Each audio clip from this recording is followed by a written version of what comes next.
করিম,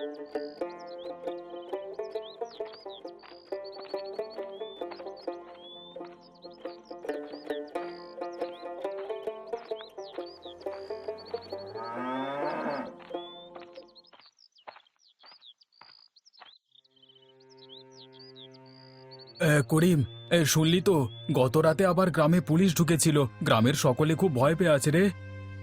হ্যাঁ শুনেছি, কিন্তু এসেছিল কেন? আসবার কারণ কি কাউকে কিছু বলেছে?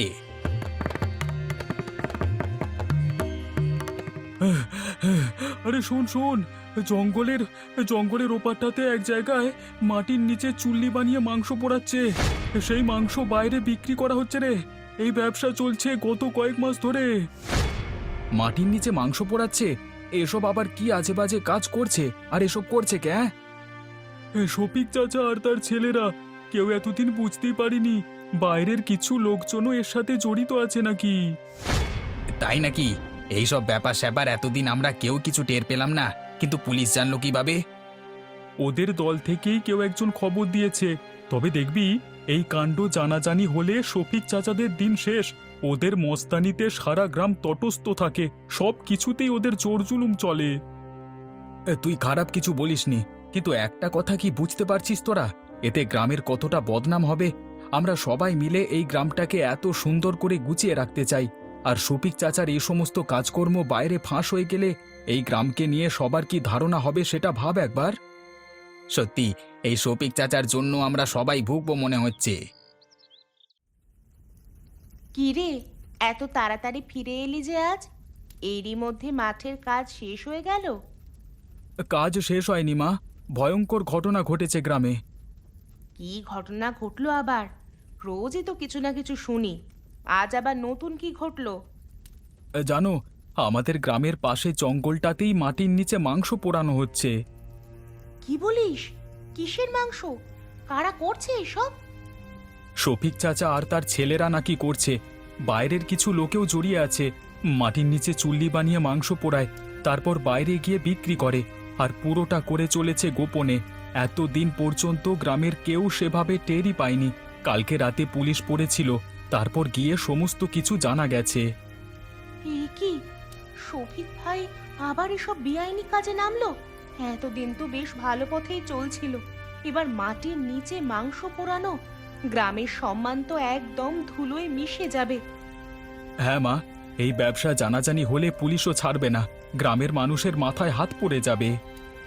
এসব ব্যবসা কখনো ভালো হয় না, অন্যায় করলেই তার শাস্তি পেতে হয়।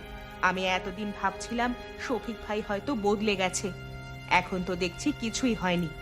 এই পুলিশের ঝুট ঝামেলায় গ্রামের কতজনকে যে ভুগতে হবে তার কোনো ঠিক নেই। শফিকের পরিবারও হয়রান হবে। ওর ছেলেটার বয়সই বা কতটুকু? খুব চিন্তা হচ্ছে রে রফিক।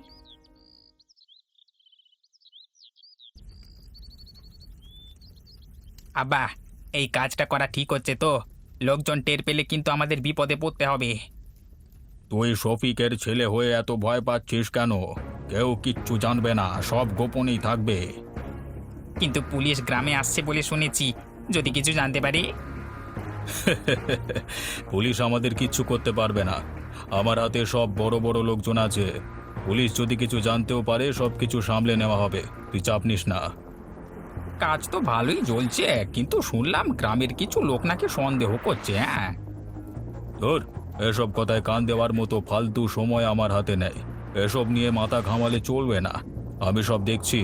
কোন পুলিশ এসেছিল আমি দেখে নিচ্ছি এদিকটা। তোরা বেকার বেকার ভয় পাস না, কাজে মন দে। আর এই গ্রামের লোকজন সব এক একটা ছাগল, এই শফিকের হাতের পুতুল ওরা। ওদেরকে নিয়ে ভাবিস না। আমার কোনো ক্ষতি করবার মতন ওদের ক্ষমতা নেই।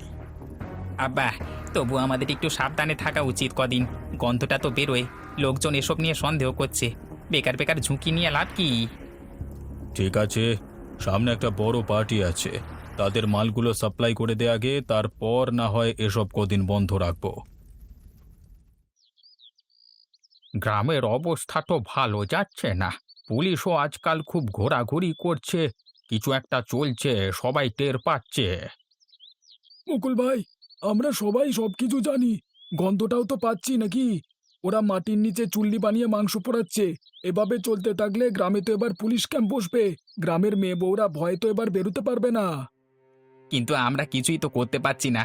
শফিক চাচার মতো লোক জড়িয়ে আছে, বড় বড় লোকও আড়াল থেকে সাহায্য করছে বলে শুনেছি। আর কতদিন এভাবে চলবে? গ্রামের ইজ্জত নষ্ট হচ্ছে। আমি বলছি শোনো, আমাদেরই কিছু করতে হবে। পুলিশ যদি জানতে পারে আমাদেরও সন্দেহের চোখে দেখবে।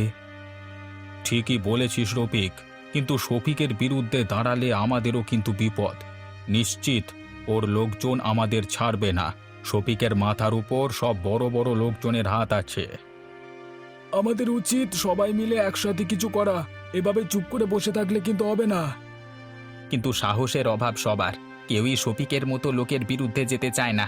আমরা কি করব? আচ্ছা, কাজ করলে হয় না? পুলিশের কাছে তো খবর আছে। পুলিশ শুধু জানে না যে এই কাজটা আসলে কে করছে। আমরা তো সবকিছু জানি। আমরা গিয়ে যদি পুলিশকে জানাই, পুলিশকে সাহায্য করলে পরবর্তীতে পুলিশও নিশ্চয়ই আমাদের সাহায্য করবে। এতে হয়তো কাজ হতে পারে।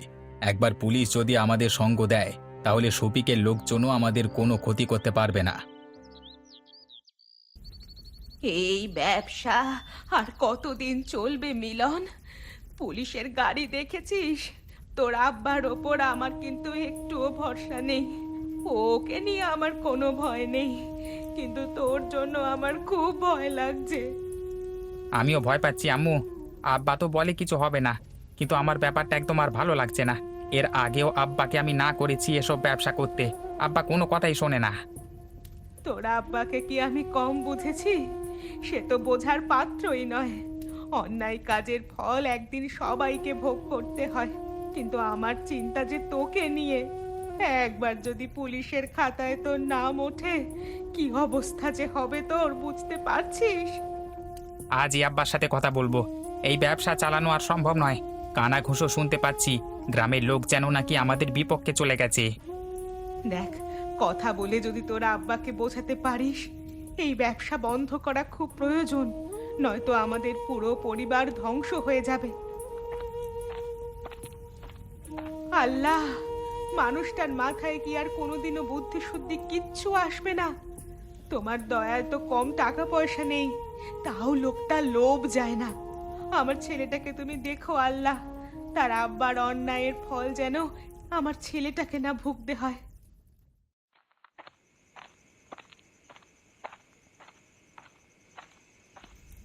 আব্বা, আর কতদিন তোমার এই কাজ চলবে?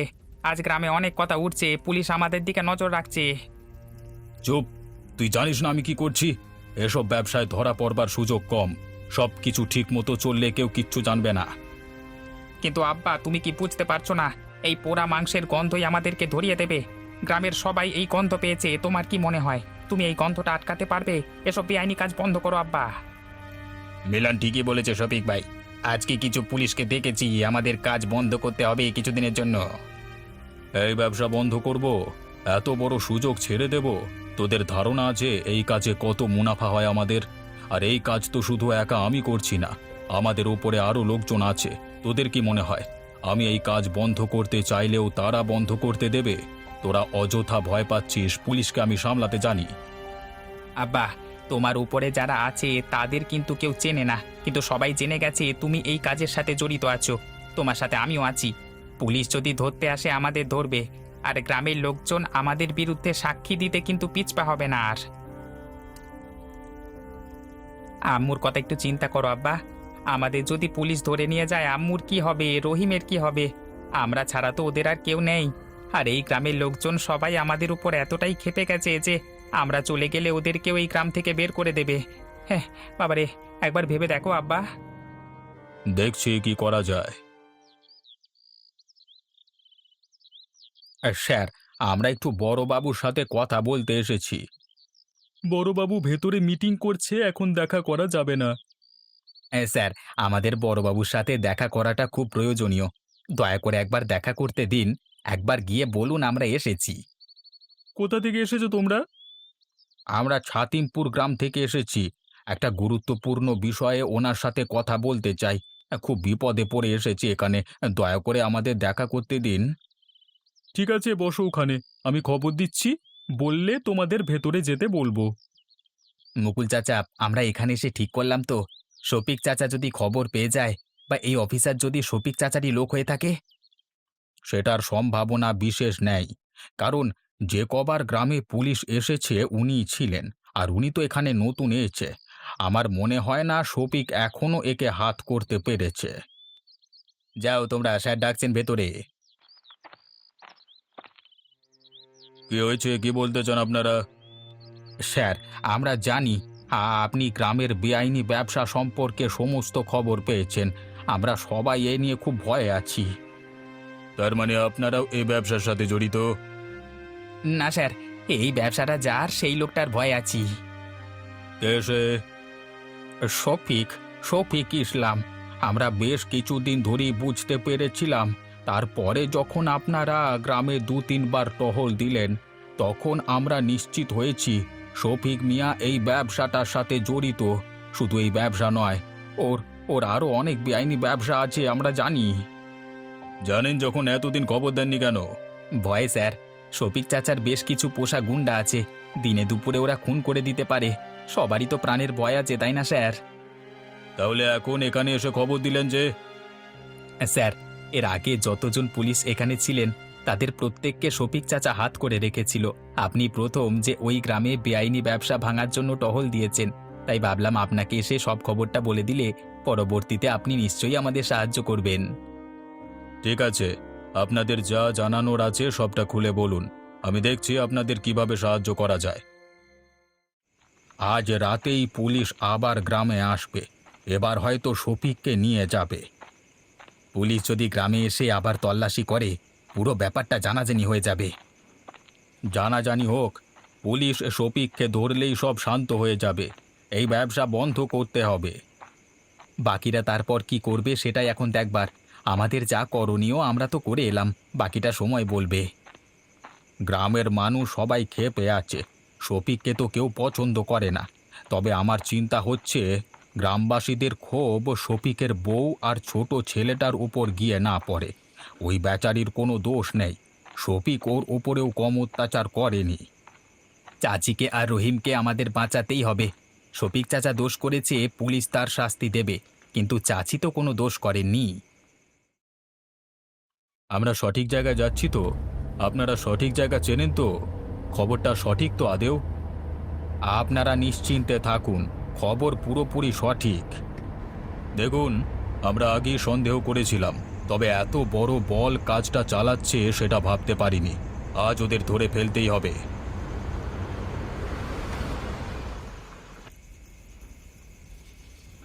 পুলিশ এদিকে কি করছে? আমি তোমাকে বলেছিলাম না আব্বা, এই ব্যবসা বন্ধ করো। এবার ধরা পড়ে যাব মনে হয় আমরা। শফিক ভাই, দেরি হলে বড় বিপদ হয়ে যাবে। এখনই পালাতে হবে আমাদের। না, পালাবো না। কিছুই প্রমাণ করতে পারবো না, সব কিছু লোকানো আছে। শফিক, অনেক দিন ধরে তোমার বিরুদ্ধে অভিযোগ জমা হচ্ছে। আজকে সমস্ত প্রমাণ হাতে পেয়েছি। এবার আর পালানোর উপায় নেই। আমরা তোমাকে গ্রেফতার করছি। কিসের অভিযোগ? আর আমাকে গ্রেফতার করতে এসেছেন যে আপনারা? আপনাদের হাতে কি প্রমাণ আছে? পুলিশকে তার কাজ শিখিও না শফিক। আজ আমরা যথেষ্ট প্রমাণ নিয়েই তোমাকে গ্রেফতার করতে এসেছি।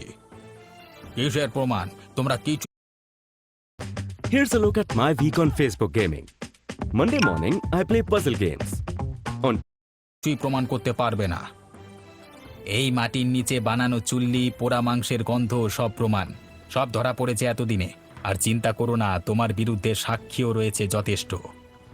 কার এত বড় সাহস আমার বিরুদ্ধে সাক্ষী দেবে? তার কৈফিয়ত তোমাকে দিতে আমরা বাধ্য নই। যেখানে দরকার সেখানে দেব, অনেক হয়েছে, এবার চলো। দেখলে তো আব্বু, আজকে আমার কথা বা আম্মুর কথা শুনলে পরে এই দিনটা আসতো না। তুমি কোনোদিনও কারোর কথা শোনো না। তুই চিন্তা করিস না বেটা, খুব বেশিক্ষণ আমাকে জেলে থাকতে হবে না। আমার উপরেও অনেক লোকজন আছে, তারাই আমাদের বের করবে। তারপর আমি দেখছি এই গ্রামে কার কত বড় সাহস। দয়া করে চুপ করো এবার। তুমি অনেক করেছো, আর করো না। অন্য কেউ যদি না থাকে আমি সাক্ষী দেব। আম্মুর জন্য অন্তত পক্ষে এটুকু আমি করব। চলো চলো, অনেক কথা হয়ে গেছে, বাকি কথা থানায় গিয়ে হবে।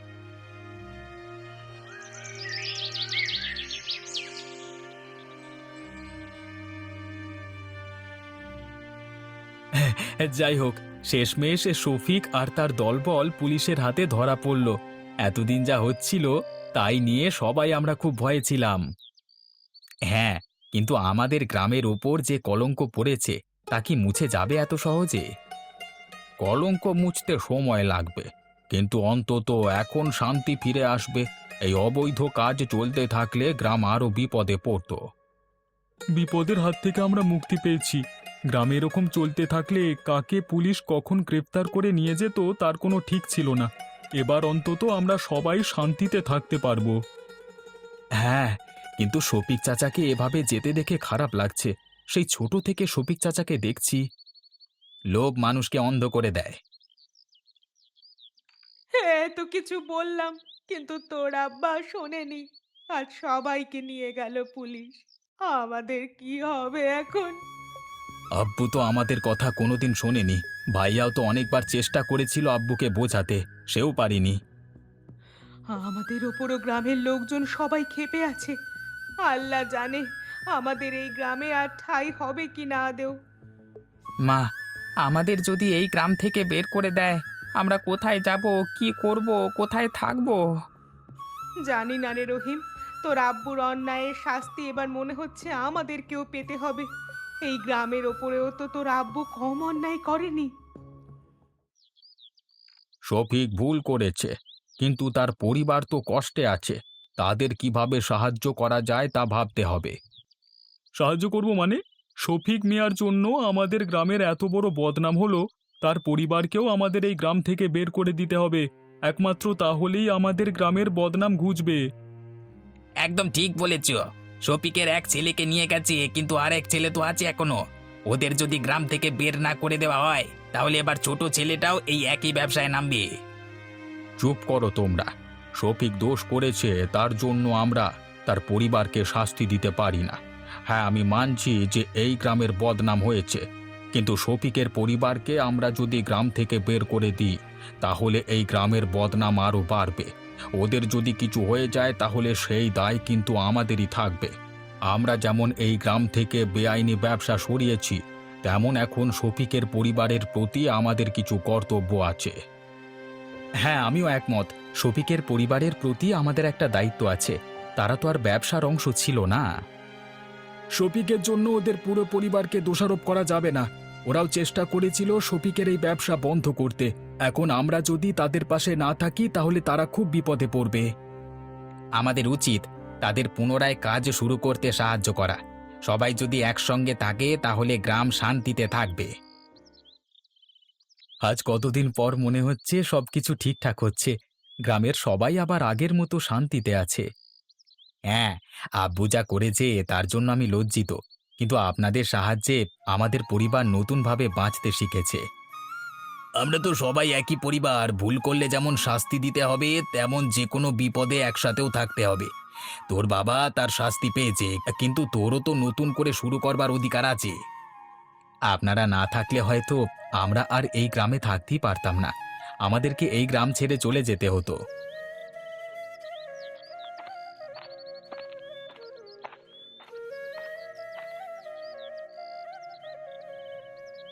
কি গো মুকুল চাচা, তুমি এখন এখানে? দেখতে এলাম তোরা সব ঠিকঠাক ভাবে কাজ করছিস কিনা। সব ঠিক আছিস তো? রহিম, সব ঠিক আছে তো? সব ঠিক আছে। এত সব ঘটনার পর গ্রাম আবার শান্ত হয়েছে। লোভ আর অন্যায় মানুষের জীবন কতটা বদলে দিতে পারে, সেটাই শফিক প্রমাণ করে দিল। ঠিকই বলেছ চাচা। কিন্তু আমরা সবাই মিলে কাঁধে কাঁধ লাগিয়ে যদি কাজ করি আর একসাথে থাকি, তাহলে আর কোনো অন্যায় এই গ্রামে কিন্তু ঘটবে না। ঠিকই বলেছিস। এখন থেকে সবাই মিলে গ্রামকে রক্ষা করতে হবে। আমিও আপনাদের সাথে আছি।